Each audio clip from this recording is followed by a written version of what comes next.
Hey, everybody, welcome into another episode of the WTH podcast. Hope you're having a wonderful, wonderful day.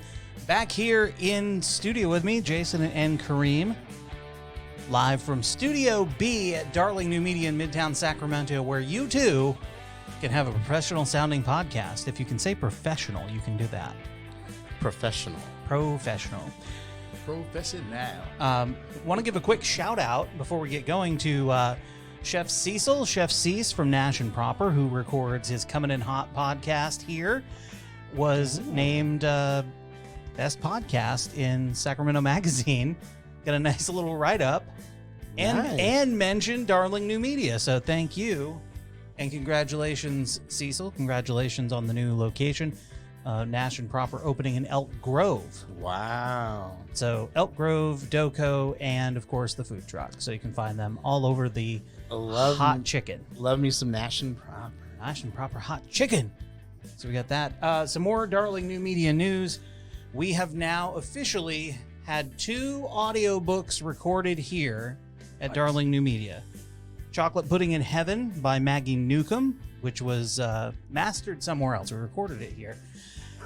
But we officially, just before showtime, got this book, #MomDad by Candace Burney. It was recorded here. I mastered the book. It has now been uploaded and accepted and will be available soon as an audiobook offering for you to check out. What? Doing big things here at Darling New Media. So two audiobooks recorded here, one mastered here. So if you are an author and you're like, hey, I want to self-publish my audiobook, yes, we can do that. We are here to help you tell your story. So that is the big news happening around here in Midtown Sacramento. Jason, how do you like the new digs? Oh, it's dope. Yeah, it's great. I love it. Gives me a little chub. It's nice to be done in here. Now, the part that people can't see is the wiring up there that powers the lights. Yeah. Because I literally just finished that before you guys got here. I should have worn my sunglasses. No, but it's a studio. I mean, it's a studio. The video needs to look good. And we need light. We've got I live in a hovel. Yeah. For me, it's tough to. The TV is over here, and it's tough for me to really see it because it's at an angle. But on the computer monitor, it looks great. Wow. I am front and center. And here's the thing: I'm the whitest guy ever, and I look okay. And Kareem is not the whitest guy anywhere. No. And he looks great. So there you go. Exactly. And this isn't even our main studio for video. Boom. Mind blown. That's Studio A over there. Mind blown. Yes, sir. So hit us up, darlingnewmedia.com. Shoot me an email if you want to take your podcast to the next level, have it look better, sound better, and be better. And maybe you can be the best of Sacramento next year. Level up, bitches. How is that? We're going to start out with the show. Today's WTH podcast brought to you by Darling New Media. Level up, bitches. I'm gonna have to change the old tagline. That's a pretty extreme one. So that's what's happening around here. Jason, what do you want to talk about? Oh man, so I just got done playing this game. It's like a 5-hour game, and it's called The Artful Escape. And you play this guy that's like living in the shadow of his uncle. That's a folk singer, and you're have all these expectations to be a singer, like a folk singer yourself. Wow, that sounds like a kick-ass video. No, it's so ridiculous, though. I mean, like, right? Because like all you're doing primarily for the most part is walking around talking to people. Like that's really mostly what it is. And then eventually, you're like, there's kind of like some like skiing like aspects of it, like sliding around and stuff. But it's like 5 hours, so it was a quick play, and it had a really cool story. Carl Weathers plays this guy named Lightman. Lena Headley plays like one of the main characters. Jason Schwartzman is the voice of one of the characters. I mean, it had some heavy hitters. And it was a program just by like a small team of like 3 or 4 people, I think. But I took a chance on it. It's on the Xbox Game Pass, which is $10 for one version, or the Ultimate, so you can play across everything. Ultimate, $14.99 a month. And Our podcast not sponsored by Xbox. but maybe Jason eventually.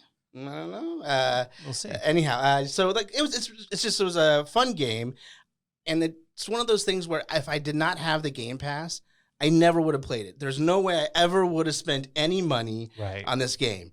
But I heard a couple of reviews say, yeah, it's fun. It's like 5 hours, and it was something that I could play in between things, because if I want to play Gears of War 5, I'm going to be in that for like an hour and a half, 2 hours, or most of my other games. It's going to be a dedicated, like this one.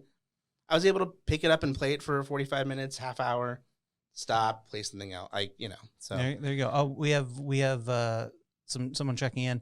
Bruce Ash is checking in. Hi, Bruce. How you doing? What's up, Bruce? Bruce is my wife's uncle. Good dude. Really good dude.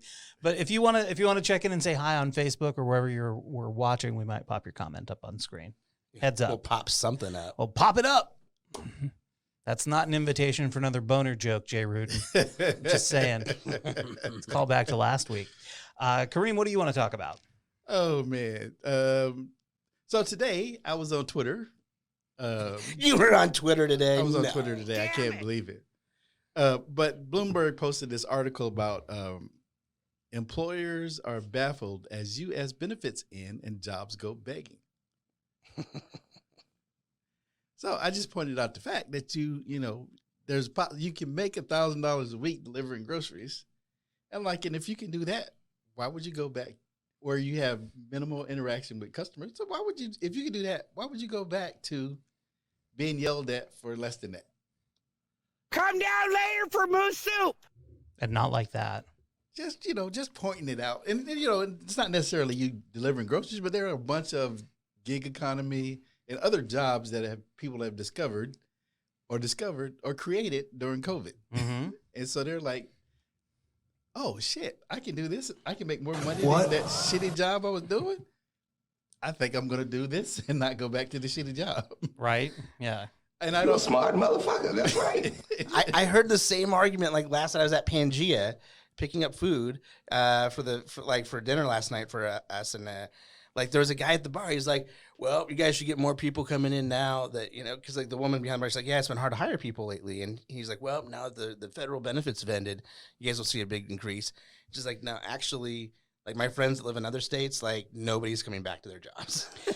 It's tough to go back to something that you really had to drag yourself out to go do. If you hate your job, you hate it, there's a dread to going. It's going to be tough to say, you know what, I'm going back to that, because now there are other options. There are a ton of different options. And there are a lot of companies that are continuing, even as some offices are going back, they're continuing to offer remote work probabilities for people. And when that's the case, I mean, it's going to be difficult to deal with it. I mean, Target's offering to pay for college. Yeah. College. I mean, Wendy's is offering you lunch. Target is offering you college. So, I mean, and which one are you going to do? It's crazy out there. And I think we're going to find a level with it at a certain point. Yeah. But I think the people that are just so uber dickish about it, when the government teat dries up, then blah, blah, blah, blah, blah, blah, because they have never been able to look at life from a different perspective. It's you go to work and you do this and you do that, and this is how it's going to be, and blah, blah, blah, blah, blah. And man, when I first started working with millennials, there were a lot of people that bitched about millennials. And there's a lot of things frustrating about millennials when you first encounter them. Yes. But the big thing about them is they came to the realization that my job is not my life and I can get another job. And for people our age, your job, your career was what you threw everything into, because it was how you defined yourself, right, in a lot of different ways. And with millennials, as opposed to Gen X, they don't have that same thing. They don't have that same feeling. They're like, no, you know, I want to get at least a little enjoyment out of life. I'm not going to be able to afford a house. I'm not going to be able to afford this. My student loan is crushing me. So fuck you. I'm not going to just give you my soul too. That was my number one goal. Like when I'm a late bloomer in one sense, but part of it was because I saw my fucking parents, like they didn't do anything but kids and fucking work, and it got them nothing but a divorce. You know what I mean? Like, not that I'm not, but you know what I mean? Like they were not, neither of them were happy. None of them had a passion, nothing outside of that thing right there, you know, that they cared about somewhat. And anyhow, I knew myself that like, yeah, like fuck it, like anyhow. But in terms of a group of people, you would run into people occasionally like that, and they'd be referred to as the flaky one, the one you couldn't really rely on. Like, oh, well, if we want to get this done, we can't put so and so in charge. Kareem knows what I'm talking about. Well, and the thing, because I've done a bunch of different stuff, and so, and I've run into this with my resume, with people seeing my resume, and they're like, "Oh, well, what'd you do then?" It's like, I did something that I like doing. Yeah, and it's like, it's not that I didn't work. Like I did massage for 15 years. And so when massage was good, I didn't have another job. I just did massage. Right. You know, I had one of the guys that played for the Kings, and he wanted to massage every other day or at least twice a week. Just the way your fingers touched him. And look at those fingers. Look at those fingers. That was back when the Kings were good? That was back when they were good. Yeah. Oh, well, there you go. Yeah. But I mean, so I was making money doing that. So I didn't do like a 9-to-5 job. Right. And then when the housing market crashed and I had to go back into the thing, I went back in and been consistently working for your resume, you know, for what people look for in your resume since then. But I'm back at a place where I have to figure it out. And I started doing groceries on the side. And one of the guys that I work with was like, "Yeah, dude, this is all I do." He's like, "I make like $1,000 a week." And I was like, "What?"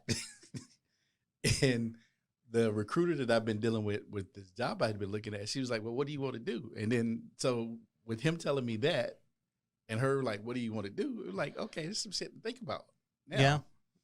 Yeah. There's definitely stuff to go like, how do I want to do this? And and I think the other thing about this shortage of workers, if you want to call it that, is people are going to be a little bit more, forgiving is not the right word, but not so fucking tied into this idea of your resume has to be this one long, unbroken line of whatever, you know, because it's like, well, what happened here? Well, here's what happened. They called me into an office and said, we're not going to have your position here anymore.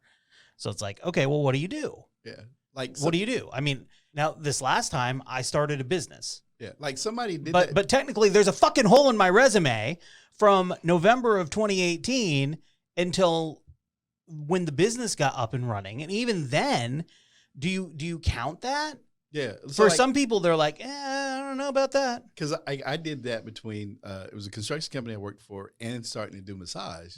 And it took massage. Kareem's Construction and Massage. So, but when the truck's got the side eye. But the massage, it took it a while for the massage to pick up. So I had to take another job until then. And so, a job with your hands. Ask your and mom. And then his hands got rough. I know. Ask your mama. I did. She told me all about it, bro. But allow me to retort. But one of the jobs I've interviewed for recently, the guy came back and asked me the question about that time, and I was like, I was starting a business. It took longer, so I took another job, and the fucker, not him, but the fucking company was like, well, did he get into an altercation at the other company and that why he left? And I was like, no, I didn't, but fuck you and fuck them too. I think I don't want to work for those people. I think the proper response is I was taking some me time. And I was like, and if you don't respect me time and my mental health and well-being, then we have a problem. Yeah. So I was like, yeah, no, you can tell them that I don't want to work for them. Yeah. Yeah. And that's the other thing that employers are going to run up against is that people are going to be particular about what they decide to do now. Well, and I think that's part of it too, is you're starting to see that where places get a reputation that, and it can just be like one supervisor is a dick. And that word gets around, and then people are like, well, I don't want to work there because I don't need to work there. My life is too short to work Yes. there and deal with that bullshit. Yeah. Do you think that the people that walk out of like a Wendy's on their shift, like they walk out on the shift to the manager they like? No. They like, you know what I mean? Like Yeah. it's And the go ahead. no, it's just the way it is, you know. Fuck And the them. other thing is with COVID, you had time to think about what Right. you said you were doing. You know what you were doing. What mattered in life? What mattered in life. You got a chance to look at the job itself, and then you're like out of it. And then because a lot of times you get caught up in the work on the work wheel, and you don't even get a chance to really look to see what else is out there. So I think a lot of people with that pause on the wheel, they got a chance to look around and be like, oh, the grass is green over here. Mm-hmm. The sky is bluer over there. I think I want to try that out. Well, And they're like, fuck y'all, I'm not going back to your brown ass grass. also, there's still a lot of people out there that have like, you know, childcare stuff. I mean, like there's a lot of other Yeah. things that are on top of it. They like Mhm. they have to have one parent still at home to watch the kids because they like, you know, I mean, it's just the way Tell me about yeah. it. Tell me about it. Yeah. Thank you, Kevin Fontana. The studio feels great too. Oh, you look great, Kevin. Right? I want to talk about Ted Lasso. Oh yeah, Teddy. I want to talk. Do you guys watch Ted Lasso? Did not watch Not- this week's. Not watched it yet. You've not watched any Ted Lasso. No Ted Lasso. All of them except this Okay. week's. So I want to talk about two things with Ted Lasso. One, it is a great show. It's a very, I mean, it just won a pile of Emmys last night for season 1. Season 2, I think, is every bit as good. Because it was like, okay, now what are you going to do? And I think they've done a really great job with it. It's a show that if you get past some of the really heartbreaking stuff, because there's some really heartbreaking stuff in the show, especially if you've ever been divorced, or had a dad who's a dick. All of those, there are a lot of things there that there are tough moments to deal with, and they deal with them. And really, they describe the show as people who are trying to be better. And it's just you just leave the show feeling good in general.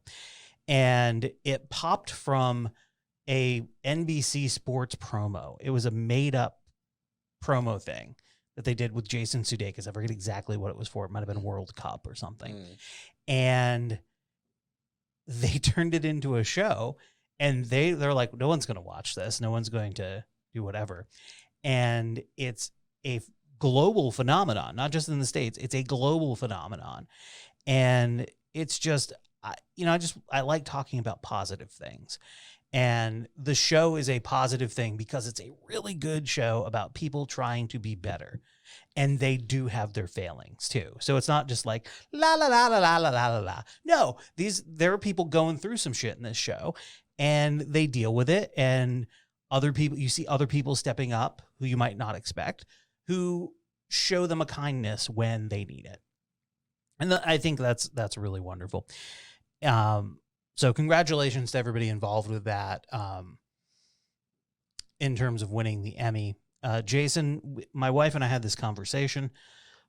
Which Ted Lasso character do you think you are? Oh. Is this a conversation that's happened in your home? No, it hasn't. So we just had this, and so have you even given this any thought? Not- I just sprung it on you. Not yeah, you just kind of sprang it on because like I've kind of thought about it, but I feel that like I'm an amount would probably be a combination of Sure, and I think everybody is. So I'm just looking for if you had to name one of the characters, which character do you think is the most dominant part of your personality? Oh well, I think some people would probably choose who's the assistant coach guy with the Coach Beard? No, the one that was the towel boy, the first Oh, Coach Nate. Coach Nate. I think that there's some people that might look at me as a Coach Nate character in my life. Well, Coach Nate's had some very big moments. Yeah. He's also turned into quite a dick. Yeah, exactly. Okay, so I'm following. But I would hope that I was more of a Ted Lasso. Yeah, so Okay. All right. My wife asked me the same question, and I said, Roy Kent. And she's like, oh, wait a minute. And she starts going through, and she says, well, you're like a grouping of several different people, and a little bit of this and a little bit of this. And she goes, no, you kind of are. Because you're an asshole. Well, at times. And then when I realize that I'm being an asshole, I go, fuck. And I storm off, angry with myself. And she asked who I thought she was. And I said, boss ass bitch. And we moved on with our day. That was the correct answer. Right? I woke up to some very interesting news today. Oh, yeah. Let's hear it. From Chris Jericho's Twitter. Ooh. Owen Hart is all elite. Now, Owen Hart passed away in May of 1999. He fell from the rafters of the Kemper Arena in Kansas City during a pay-per-view for WWE. But since then, his widow, who sued WWE, and it was a big thing, she has not allowed WWE to honor her husband because she felt that they did him very wrong in the months leading up to his death and essentially caused his death because of being cheap with hiring their not stunt people, but the riggers who put him in. So I woke up to the headline, AEW and the Owen Hart Foundation enter into a relationship to honor the world-renowned wrestler Owen Hart's legacy. September 20th, 2021, All Elite Wrestling and the Owen Hart Foundation, a nonprofit charity which provides a vast range of assistance and opportunities to individuals in need across the world, are collaborating to honor the legacy of the late wrestler Owen Hart, a beloved figure in the professional wrestling community and beyond. This collaboration includes launching the annual Owen Hart Cup tournament within AEW, which will see the winner receive a cup known as the Owen, as well as the production and distribution of unique and original Owen Hart merchandise, including specified retail goods, as well as the upcoming AEW console video game. Fuck you, Jim, Melinda McMahon. Yeah, that was really talk about a body slam. It's Vince. Vince. Yeah. It's that was like when Hulk Hogan body slammed Andre the Giant. This was the biggest fuck you. Yeah. And if you go back and watch Dark Side of the Ring, they did the episode about Owen Hart. I watched that one. And listen to his wife, his widow, and his son in particular. And his son is a lawyer now. And talk about his legacy and everything that went into it. And these people didn't really talk much about anything for years, 20 years. I was a little bit shocked. I mean, when I think about it, I'm like, okay, because Tony Khan, who owns AEW, and his dad owns the Jaguars and Manchester United. I mean, they're rich. He's a lifelong wrestling fan. And when they unveiled the AEW championship belt a couple of years ago, the person they brought out to unveil it was Bret Hart, who, when Owen had passed away, had left WWE. Yeah. He has since gone back. He's on like a Legends contract with him, or he was. So it was just really, wow. It was just one of those things that just made me go, holy shit.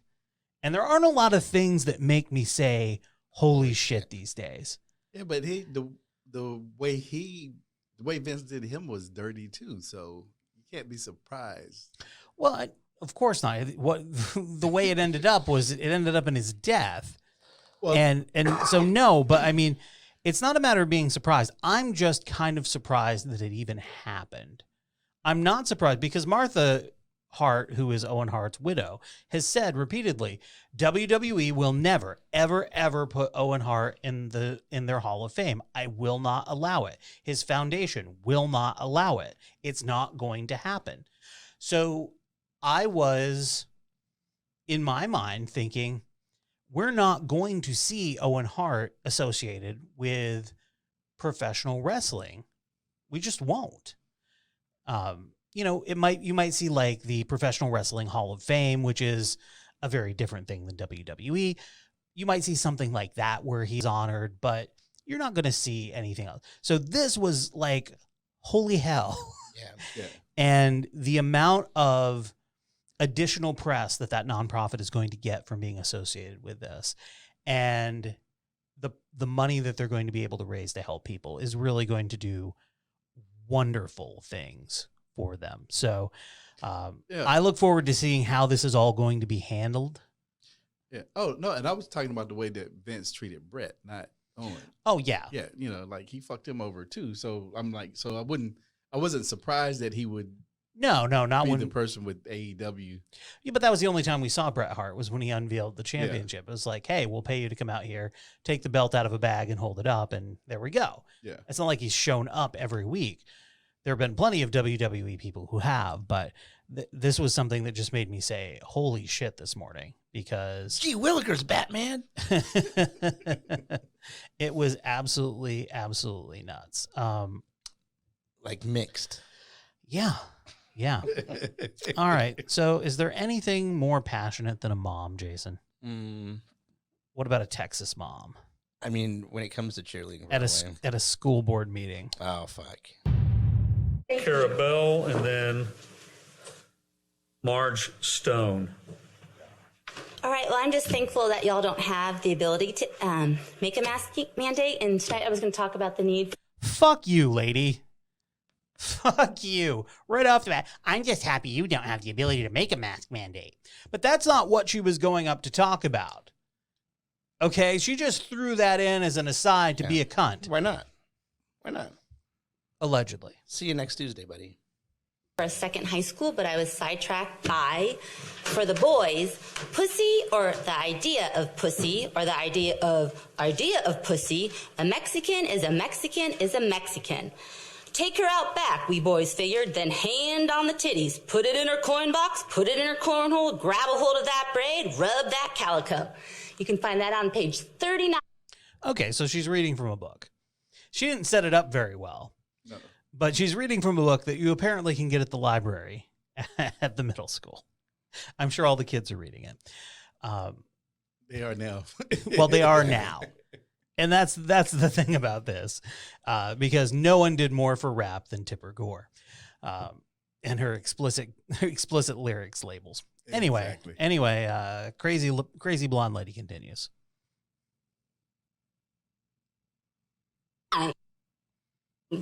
Of the book called Out of Darkness, which you can find at Hudson Bend Middle School and Bee Cave Middle School. All right, not gonna lie, I had to Google cornhole because I have the game in the back of my yard, but... Yeah, you do. Oh, man. She really does. According to Wikipedia, cornhole is a sexualist slang vulgarism for anus. The term came into the use in the 1910s in the United States as verb form to cornhole, which came into usage in the 1930s, means to have anal sex. I do not want my children to learn about anal sex in middle school. Okay, so She's going over time. The beeping means her time is up. They're not trying to censor what she's saying. Your time is up. You only get so much time. So I just wanted to point that out. Here's where she loses me, Jason. Here's where she really loses me. Cornhole, which came into usage in the 1930s, means to have anal sex. Right here. I do not want my children to learn about anal sex in middle school. I've never had anal sex. I don't want to have anal sex. I don't want my kids having anal sex. Listen, lady. I think we're finding the problem here. You're uptight. Oh, exactly. Now, where would you like them to learn about anal sex? That's the logical next question if we're going to entertain this. Because you don't want them talking about anal sex with them at all. And they're gonna learn. I mean, it's like the you can sneak in through the Catholic way by going through the butt. Well, that's what they said. All of those girls that were doing the oath keeper, the promise thing. Mm-hmm. That's what they The were Oath doing. Keepers Yeah. are a very different thing. Maybe not, but I mean, what they do in their own home is their own business. they were doing the promise ring. Yeah. They said that, and when they Republicans stopped teaching sex ed in school, that was what they did. They went to having anal sex instead of regular sex. Well, not this lady. Yeah, no. You to start focusing on education and not public health. Stone, you're on. By the way, public health is part of education. They have health class, Yes. sex ed class. Yes. So,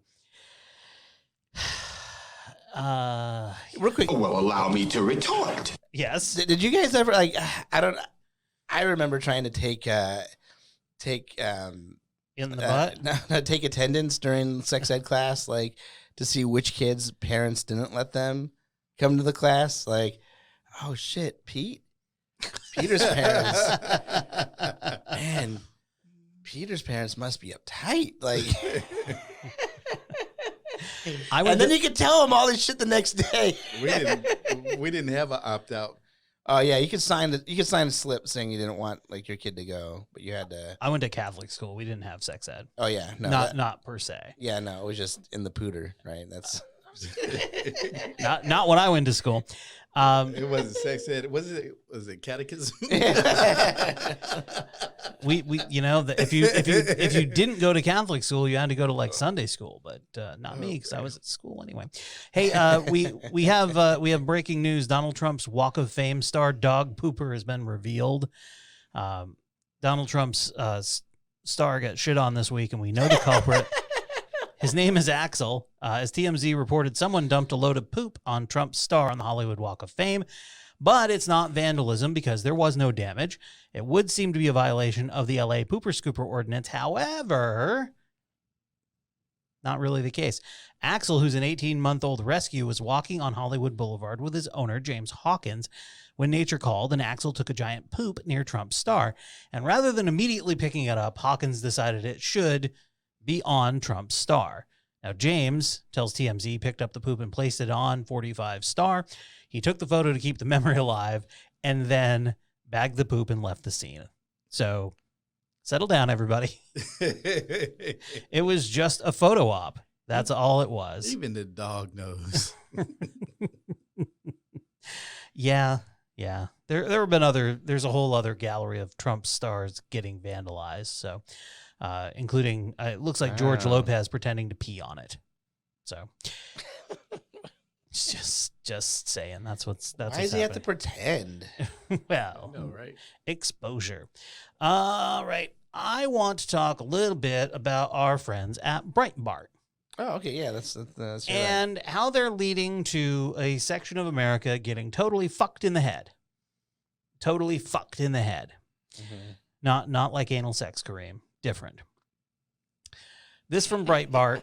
The organized left is deliberately putting unvaccinated Trump supporters in an impossible position where they can either not get a life-saving vaccine or can feel like cucks, caving to the ugliest, smuggest bullies in the world. In other words, I sincerely believe the organized left is doing everything in its power to convince Trump supporters not to get the life-saving Trump vaccine. I'm sorry, but people willing to drone strike 7 children get the fuck and who are eager to unleash terrorists like Antifa and Black Lives Matter into our cities are sociopaths. The left's morality is guided only by that which furthers their fascist agenda. And so using reverse psychology to trick Trump supporters not to get a life-saving vaccine is, to them, a moral good. The more of us who die, the better. Okay. Somebody got it. Good job. There is a lot to unpack here. Oh man, I mean, no, I think he got it. He knows what's up. That's it. That's Kareem, it. you want to pull back on the zipper of this suitcase? Oh God. They projection. God, they project. The Republican slogan is projection, because everything that they say that everybody's doing is the shit that they're doing. I am rubber and you are glue. Whatever you say bounces off me and sticks to you. That's their platform. Projection is their platform. We should make that should be there. Actually, their platform is whatever Donald Trump says. Well, legitimately, that is their platform. Yeah. So the shit that I read today was 7 states in the South are requesting 70% of the Regeneron antibodies. 7 states. There's still 50 states that need Regeneron. Some more than others. Some more than others, but you're 7 of y'all, and all of y'all decided that you don't think that masks should be mandated or that people should be vaccinated, but you want to be first in line for the antibody treatment. I want the treatment, which because now I trust science. Which is also a new therapy. It's not even been FDA approved. Yeah, but Fauci and Bill Gates haven't put microchips in it. And people on the left aren't telling them they need to get the Regeneron. I mean, come on. That should be what it is. What we should do next. All right, Jason. Leaving aside the whole part about the drone strike and calling Antifa and Black Lives Matter terrorists. What about Let's unpack the rest of it. What do you?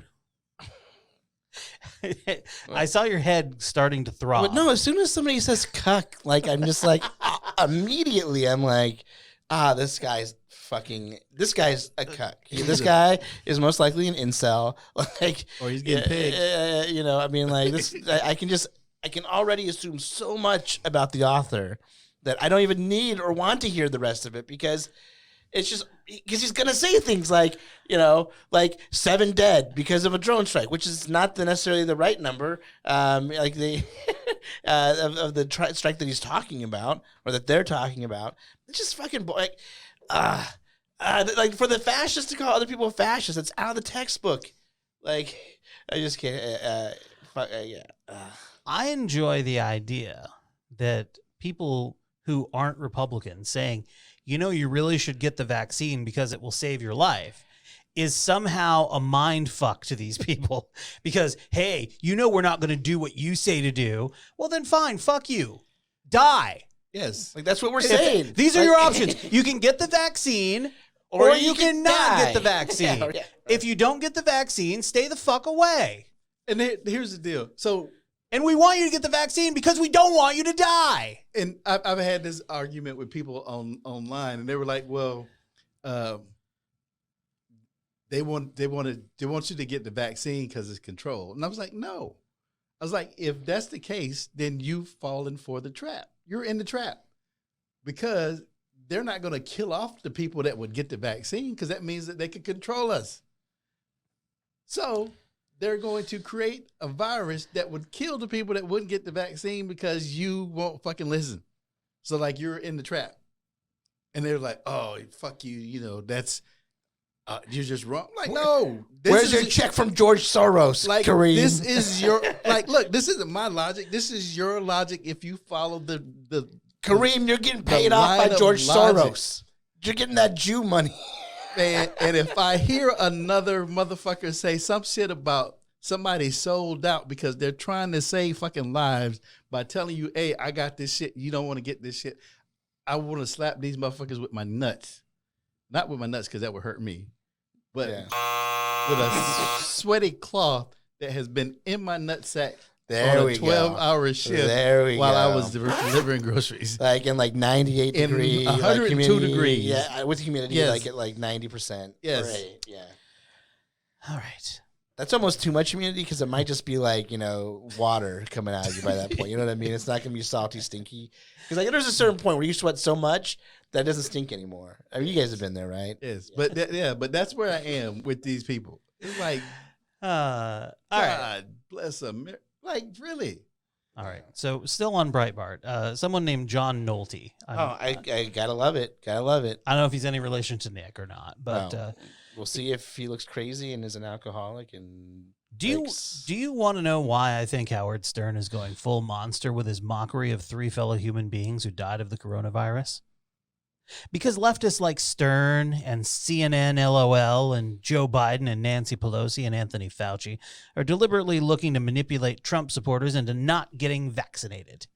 In a country where elections are decided on razor-thin margins, does not benefit one side if their opponents simply drop dead. If I wanted to use reverse psychology to convince people not to get a life-saving vaccination, I would do exactly what Stern and the left are doing. I would bully and taunt and mock and ridicule you for not getting vaccinated, knowing the human response would be, hey, fuck you, I'm never getting vaccinated. That's a 10-year-old response. It's not a human. I mean, I guess it is a human response, but it's not like a civilized human response. And why is that a perfectly human response? Because no one ever wants to feel like they are being bullied or ridiculed or mocked or pushed into doing anything.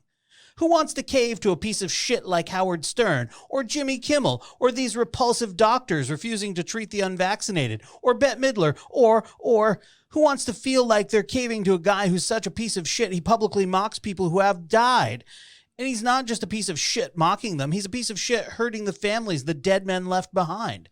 No one wants to cave to a piece of shit like that or a scumbag like Fauci or any of those scumbags at CNN LOL. So we don't. And what's the result? They're all vaccinated and we're not. You know who else is vaccinated? Everybody at Fox News. Everybody at Fox News.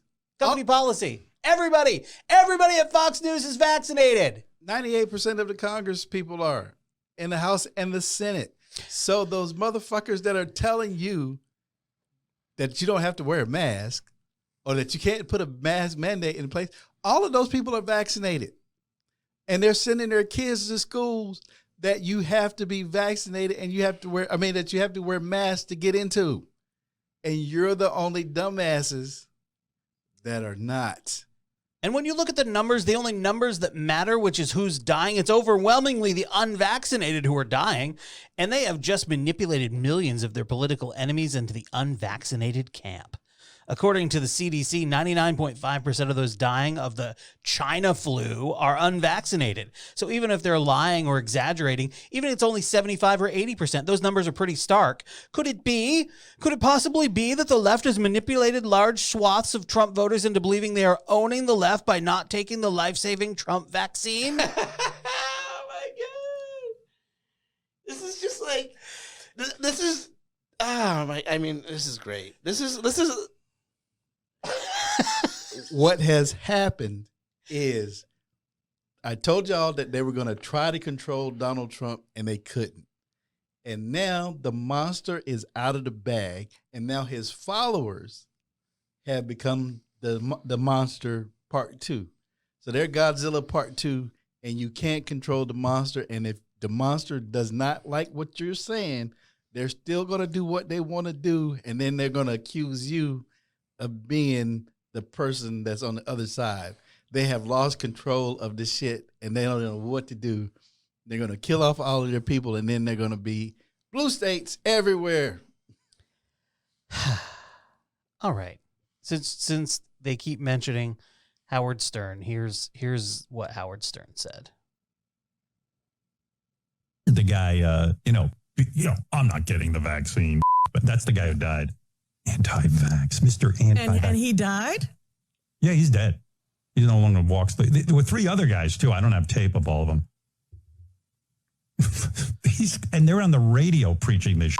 When are we going to stop putting up with the idiots in this country and just say, it's mandatory to get vaccinated? F them, f their freedom. I want my freedom to live. Okay. And there was a couple from Alabama, I think it is, that was the Alabama Pickers. Yeah, they had a YouTube show. Yeah. They're dead. They're dead. There's a GoFundMe, by the way, if you want to kick money to their family.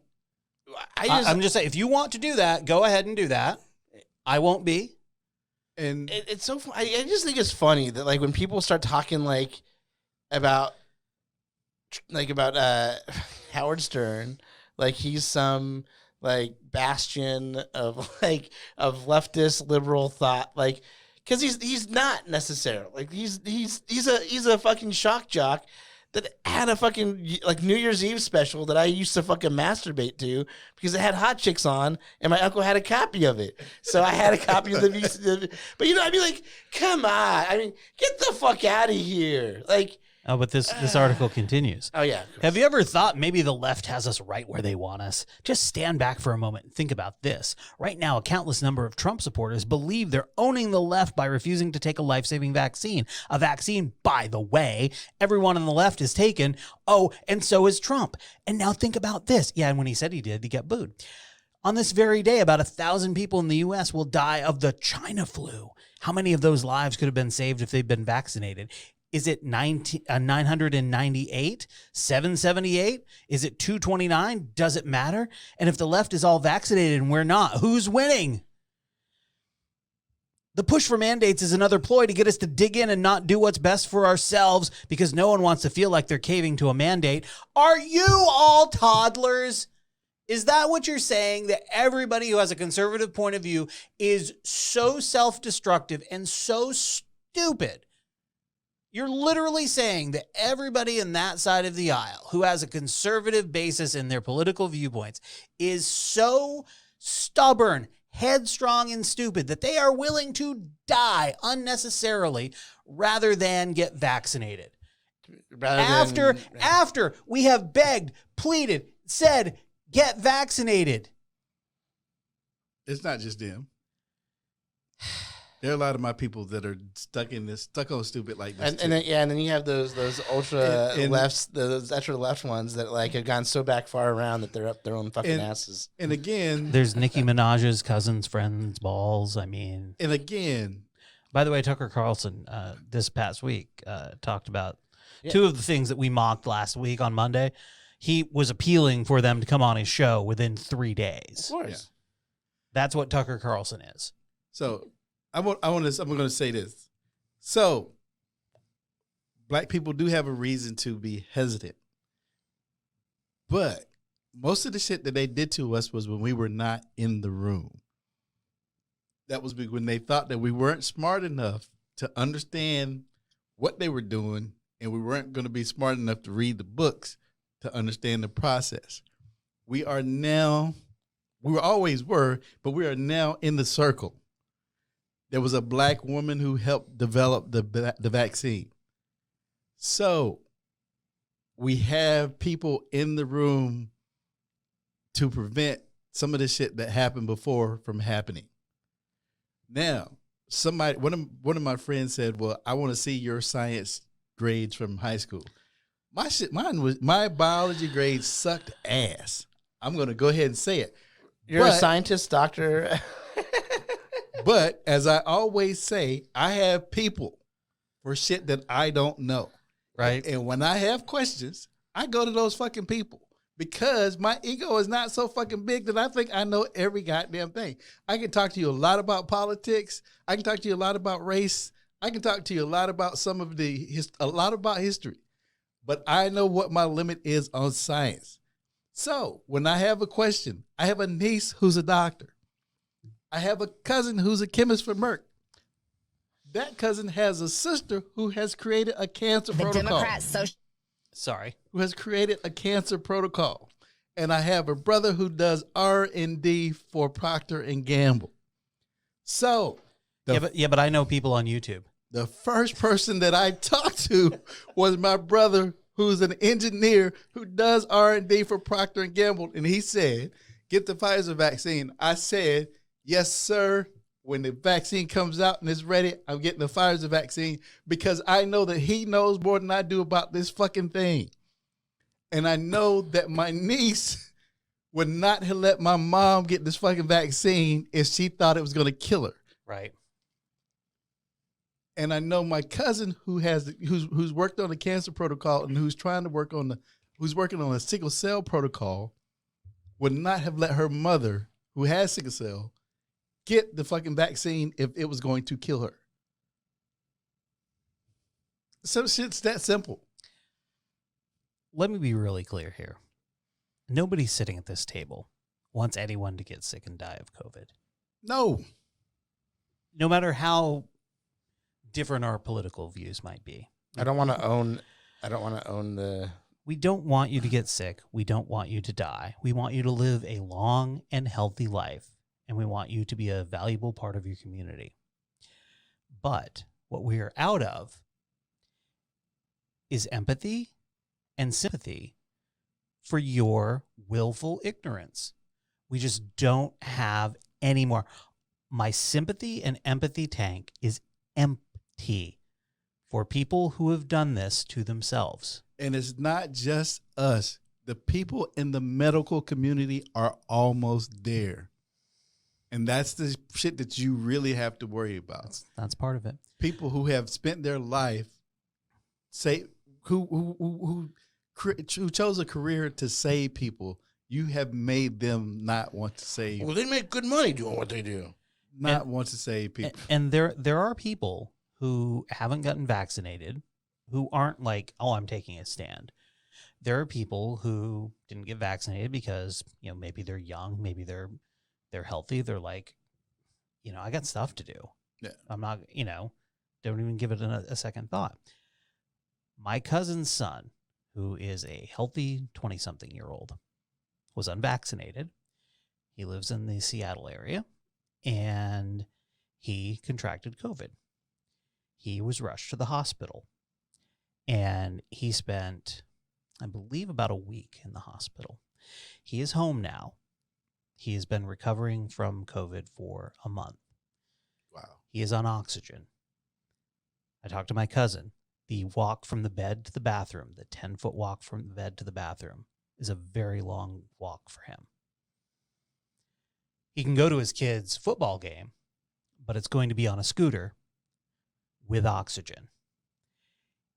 They expect that he will be able to go back to work.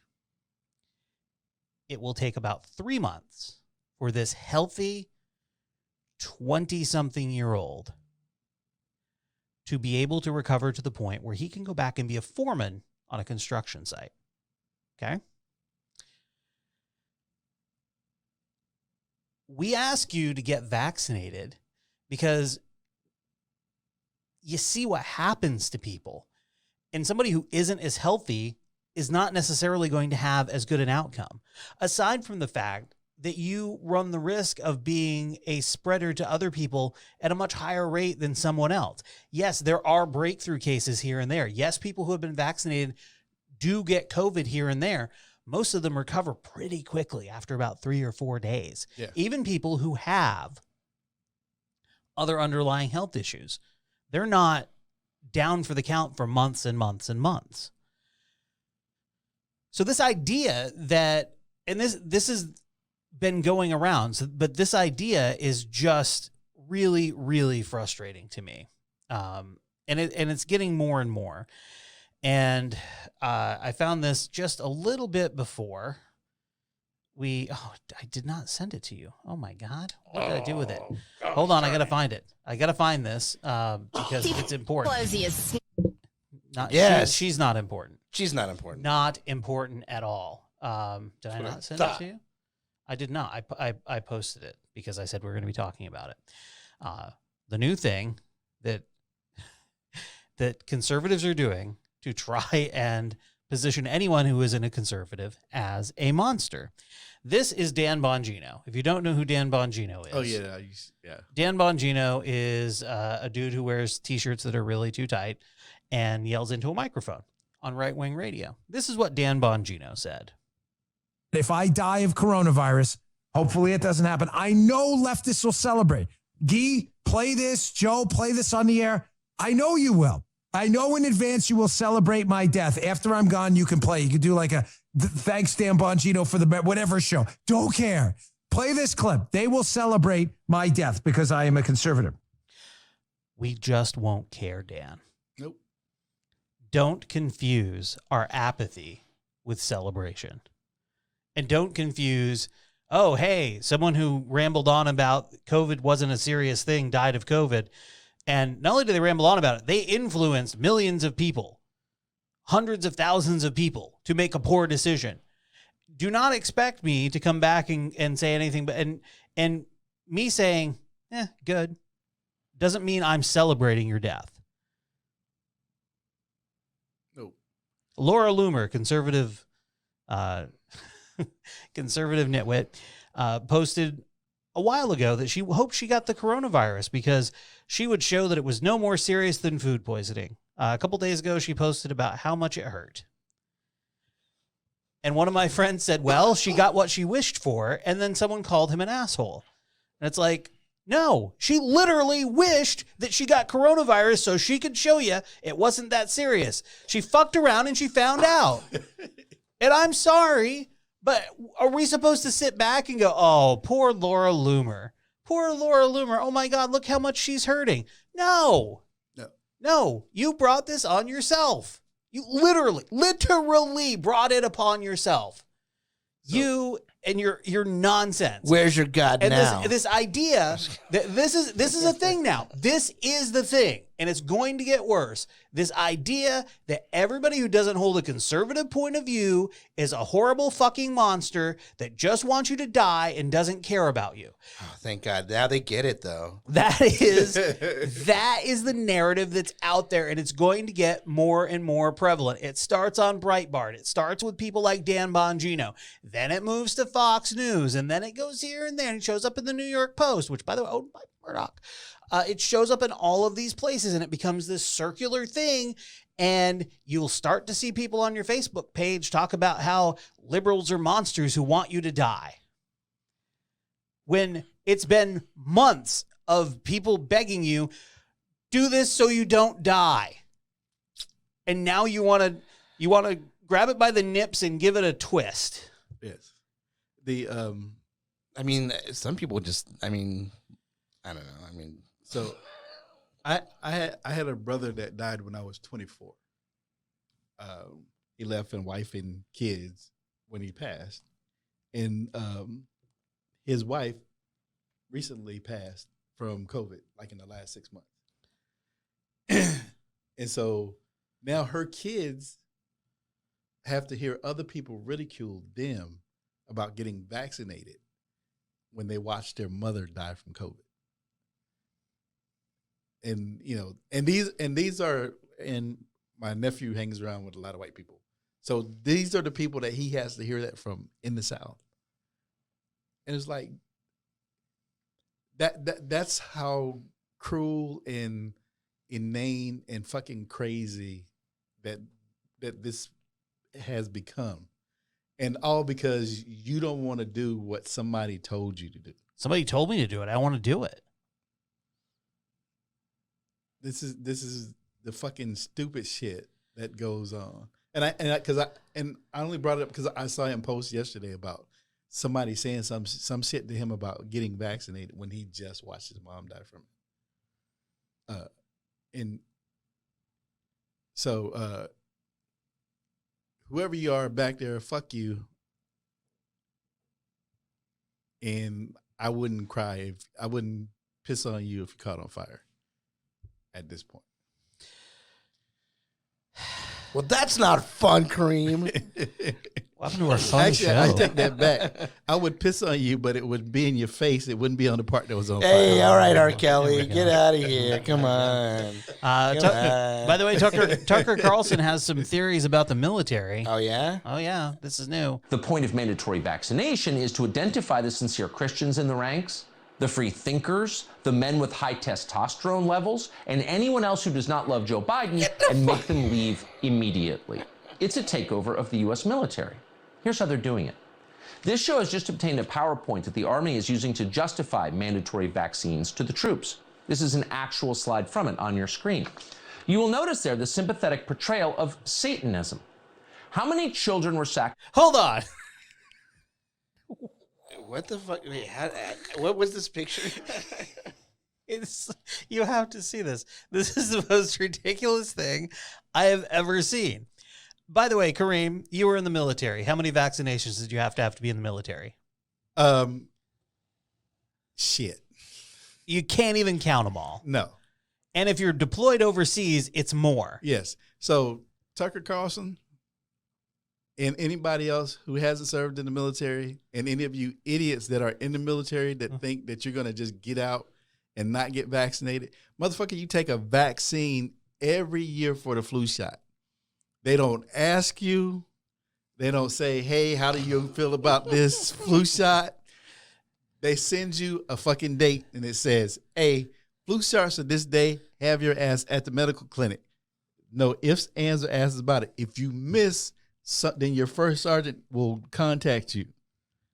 And you do not want your first sergeant. You don't want your first sergeant to know your name. Right. At all. Yeah. So this isn't some new shit. You get vaccinated for shit that we don't even know exists in the regular world. But the in anthrax the military. vaccine. Yes, you get the anthrax vaccine, and some of that shit makes you go crazy for a couple of days. I think it's the malaria one that sends motherfuckers kooky for a couple of days, and they know that that's going to happen, and the people that and the soldiers are like, okay, he's dealing with this shit right here for right now. Just don't give him any weapons. Jason's masturbating on the steps again, man, with his hat on sideways, and his cap, his cover's on sideways. Fuck, dude. And Jason's fucked up. Look, they pull your fucking wisdom teeth when you get to your first duty station. Oh wow, I didn't know that. Yes. Yeah, so, they circumcise you. They don't circumcise you. But they pull your wisdom teeth when you get to your first duty station because they don't want you to be somewhere remote and your fucking wisdom teeth come in. Because then you can't go to battle because you got Jason's chipmunk cheeks. I heard they pull your dick, check your balls. I love do that too. I love this theory that I'm seeing now from conservatives who supposedly are all about the military, thinking that the military is filled with free thinkers and people that just let you do what you want. No. Again, they pull your fucking wisdom teeth and they haven't even come in. They send you to you get to your duty station and they say, you were there like a month. And it's like, okay, we made an appointment for you to get your wisdom teeth pulled. And then they give you the days off for them to do the shit. Well, that's mighty nice of them. Yes, seriously. Like you don't have there's not a conversation in this shit. No, it's the military. It is you're going to get your wisdom teeth pulled. It's full of people above you giving orders. Right. So just imagine you in Afghanistan before this, I guess. But imagine you in fucking Afghanistan, you in the bunker, and this motherfucker's moaning because his teeth are hurt. You trying to hide from the enemy, and you can't hide from the enemy because. Oh my! Yeah, but what if the female soldier next to you is on her period? You know what I mean? Don't nobody give a shit about that. I'm just fucking my teeth hurt. Oh, I can't. I just I like the fact of the place where you have to when you enlist and you go into boot camp, everybody gets the same haircut. Look, I've seen Full Metal Jacket. I know what happens. Everybody get you have to fall in line and you are a sheep. They fucking tell you that you are a sheep. They tell you you have no free thoughts. Look, that's that's what boot camp's about. That was my high school basketball team too. Well, I mean, this is my mom. And if you think that you're just gonna get out, that they're just gonna let you out because you don't want the vaccine, you're not just getting the fuck out. You signed a contract. Not only did that, you're gonna probably do some time in military jail. Because you signed a contract. And you're going to get a dishonorable discharge. Oh, yeah. And then that's not going to be good on your resume. That's not good on your resume. That's not good. What happened here? Yes. I wouldn't get the vaccine. And matter of fact, if you have some real rank or some real time in, you're probably going to lose some of your benefits too. Mm-hmm. Piss it away. All right. That's a good way to save some money, though. Mm-hmm. That is a good way for the United States government to save some money. Save it up. Bye. Hey, Jason, you've got 2 little kids at home. You're tired, right? Don't I look it? I'm tired. You know who else was tired? An Indiana man. Ooh, okay. He repeatedly called 911 to tell police operators that he was tired. Oops. Oh, man. Now he is going to spend the next 2 months resting up in the county jail. His name is Daniel Schroeder. He's 61, and he was arrested last Tuesday at his Evansville, Indiana home in connection with a quartet of calls placed that evening to the police emergency line. The male caller kept calling in stating he was tired. That's from the police report.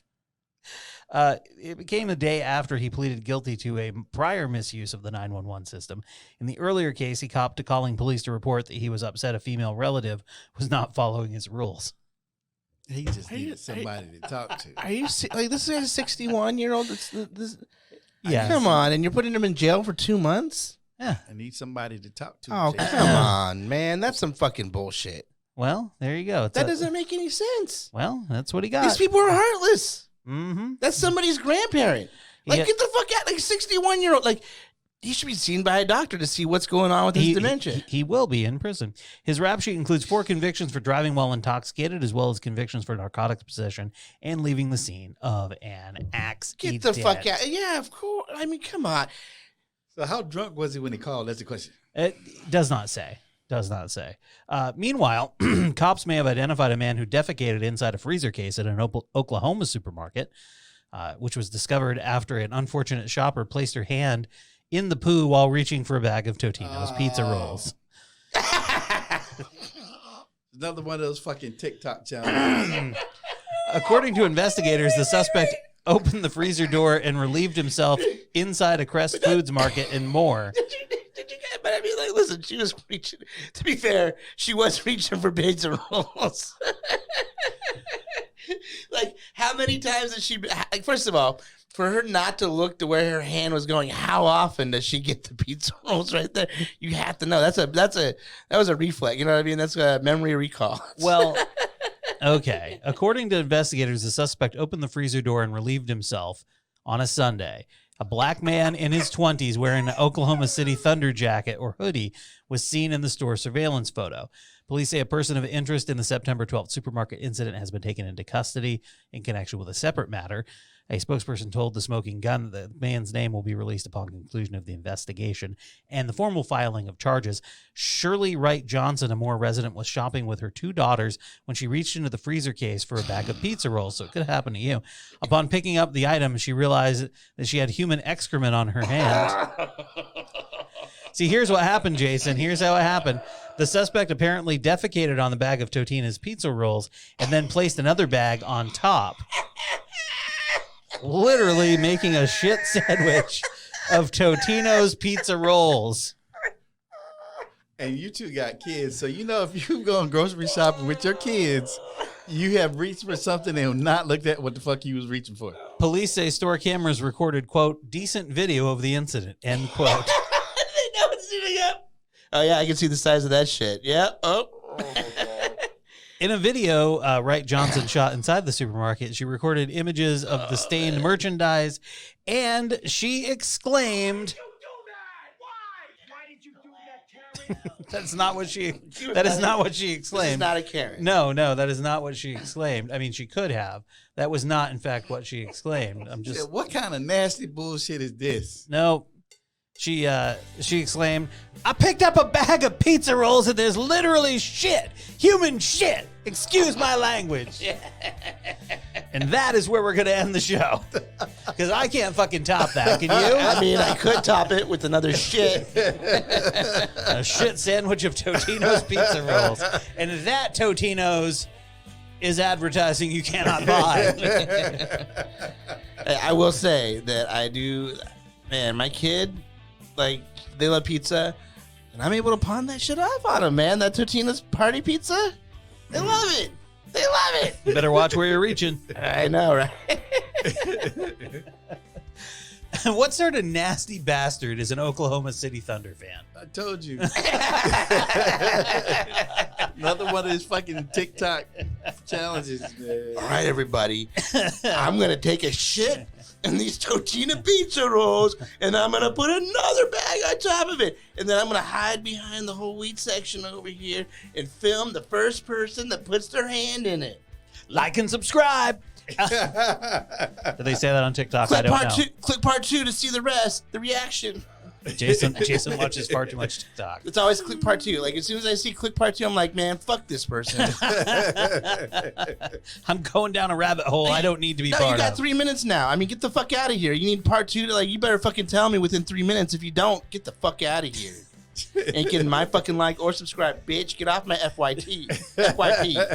Jason far too angry about TikTok. Oh, Next thing you know, he'll be at a school board meeting talking about butt sex. Well, at least they didn't take away my OnlyFans. That's all I got to say. There you go. I got really scared there for a minute. You know what I'm saying? Like, shit. Yeah, where else would you find porn on the internet? Well, I mean, where will I go to masturbate? yeah. I don't know, man. You're like, look, I like to pay for my pornography. I like to pay for my amateur pornography. Where do I go to do that? That way I know the right people are getting the money, right? I mean, I'd rather put the money directly in their hands if possible. I know what you want to put into hands. Oh, wow. All right, everybody, have a great week. We got a little intense, but we pulled it around at the end with a shit sandwich of Totino's pizza rolls. It's like a circus, baby. Yep. All right. Have a great week. If you're not vaccinated yet, please get vaccinated. It's not a mind fuck. We actually want you to live. Seriously. Seriously. We want to see you next week. Bye, everybody.